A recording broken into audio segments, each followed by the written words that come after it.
అందరికీ నమస్కారం. అమ్మ మాట అమ్మాయి బాట ఛానల్కి స్వాగతం. కథ చెప్పుకుందామా? కాలక్షేపం కథ.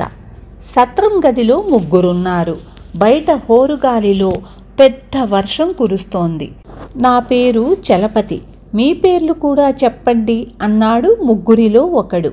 మిగిలిన వాళ్ళు భూపతి అని గజపతి అని తమ పేర్లు చెప్పారు. ఈ వర్షం రాత్రి మనకు నిద్ర పట్టేలా లేదు, ఏదైనా కాలక్షేపం ఏర్పాటు చేసుకుందాం అన్నాడు చలపతి. అందుకు మిగతా ఇద్దరూ సమ్మతించారు. ముందుగా నేను మొన్న రాత్రి జరిగిన సంఘటన చెబుతాను అంటూ చలపతి ఇలా చెప్పాడు. ఆ రోజు అనుకోకుండా వర్షం ప్రారంభమయ్యింది. అతనికి ఊరు కొత్త. చలపతి చేసేది లేక ఊరు చివర ఉన్న పాడుపడిన ఇంటి చూరు కింద నిలబడ్డాడు. చలపతి పాడగలడు. వాడు కాలక్షేపం కోసం గాలి హోరుతో పోటీ పడుతూ గొంతెత్తి పాడసాగాడు. దారి వెంట వెళుతున్న ఒక గుర్రపు బండి అక్కడ ఆగింది. చలపతి పాట ఆపలేదు. కొద్దిసేపటికి బండికి ఉన్న పట్టుతెరలను తొలగించుకుని ఒక ధనికుడు బండి దిగి వర్షంలో తడుస్తూ చలపతిని సమీపించి, భేష్, బ్రహ్మాండంగా పాడుతున్నావు. మా కుటుంబాన్ని పుట్టింట దించి వస్తున్నాను. నాకు కాలక్షేపం కావాలి. మా ఇంటికి వచ్చి నీ పాటతో నన్ను ఆనందింపచెయ్యి అంటూ చలపతిని చెయ్యి పట్టుకుని ఆప్యాయంగా తీసుకువెళ్ళి బండిలో కూర్చోబెట్టాడు. చలపతి ఆ ధనికుడి వెంట అతని ఇంటికి వెళ్ళి అర్ధరాత్రి దాకా తన పాటలతో అతన్ని ఆనందింపచేశాడు. తరువాత ఇద్దరూ భోజనం చేసి పడుకున్నారు. ధనికుడు నిద్రపోగానే చలపతి అందినంత డబ్బు మూటగట్టుకుని ఆ ఇంటి నుంచి బయటపడ్డాడు.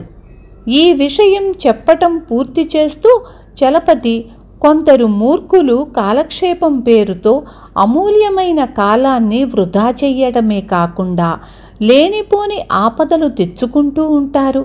ఇంతకు చెప్పవచ్చేదేమిటంటే, నేను భోజనం చేసి వస్తూనే భూపతి నా డబ్బుల మూటను తన బట్టల మూటలో దాయడం చూశాను. నా జాతికి చెందినవాడే కదా అని నవ్వుకున్నాను. నా మూట నేను తీసుకుంటాను అంటూ భూపతి బట్టల మూట నుంచి తన డబ్బు మూటను తీసేసుకున్నాడు. భూపతి అభ్యంతరం చెప్పక ఆనాటి తన అనుభవం గురించి ఈ విధంగా చెప్పాడు. మొన్న రాత్రి వర్షం కురుస్తున్నప్పుడు భూపతి అక్కడికి 10 మైళ్ళ దూరంలో ఉన్న ఒక పల్లెలో ఉన్నాడు. అది అతనికి కొత్త ఊరు. అక్కడ తనకు ఏం దొరుకుతుందా అని వెతుకుతూ ఉండగా చీకటి పడింది. ఆ ఊరి రామాలయంలో హరికథా కాలక్షేపం ఏర్పాటు అయి ఉండటం వల్ల గ్రామస్తులు భోజనాలు చేసి ఒక్కరొక్కరే రామాలయానికి చేరుకున్నారు. భూపతి ఒక రెడ్డిగారి దొడ్డిలో గడ్డివాము వెనక్కి నక్కి ఉన్నాడు. రెడ్డిగారి తల్లి హరికథకు పోదామని పోరు పెడుతున్నది. రెడ్డిగారికి మాత్రం ఇష్టం లేదు. మనతో పాటు డబ్బు రాదు, వచ్చేవి పాపపుణ్యాలే. పుణ్యం చెయ్యకపోతే మానే, 4 మంచి మాటలు చెవిన వేసుకుంటే నీ సొమ్ము ఏమీ పోదు అంటూ ముసలావిడ రెడ్డిగారిని తన కోడలిని కూడా కాలక్షేపానికి బయలుదేరతీసింది. వాళ్ళు ఇంటికి తాళం పెట్టి వెళ్ళిపోయారు. ఇంతలో హోరుగాలితో వర్షం ఆరంభమయ్యింది. ఆ రొదలో భూపతి రెడ్డిగారి పెరటి తలుపు పగలగొట్టడం ఎవ్వరికీ వినిపించలేదు. భూపతి లోపలికి వెళ్ళి దొరికిన నగల మూట కట్టుకుని వర్షంలోనే చీకట్లో కలిసిపోయాడు. భూపతి తన కథ ముగిస్తూ, హరికథా కాలక్షేపం వాళ్ల కొంప కూల్చింది. నా నగల మూట ఇప్పుడు గజపతి దగ్గర ఉన్నదని నాకు తెలుసు. నాది నేను తీసుకుంటాను అని గజపతి మొలలో దాచి ఉన్న తన నగల మూటను తాను తీసేసుకున్నాడు.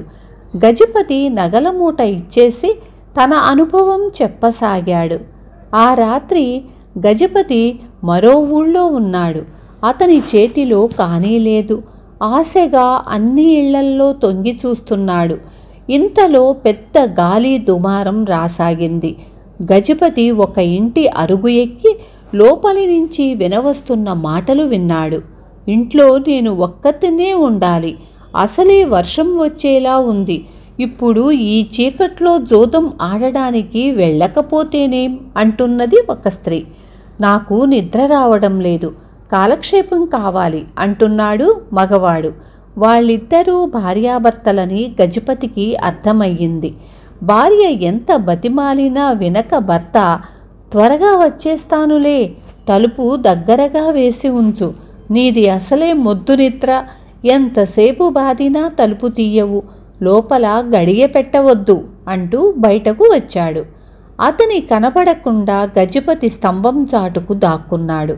అతను వెళ్ళిన కాసేపటికి వర్షం ఆరంభమయ్యింది. జూదమాడబోయిన వాడు ఆ వర్షంలో ఇంతట్లో తిరిగిరాడు. ఇంటి ఇల్లాలు నిద్రపోయి ఉంటుందని రూఢీపరుచుకున్నాక గజపతి పిల్లిలా ఆ ఇంటిలో ప్రవేశించి దొరికిన వెండి సామాను, డబ్బు మూటకట్టుకొని నిశ్శబ్దంగా యువతలికి వచ్చి ఆ ఊరు వదిలేశాడు.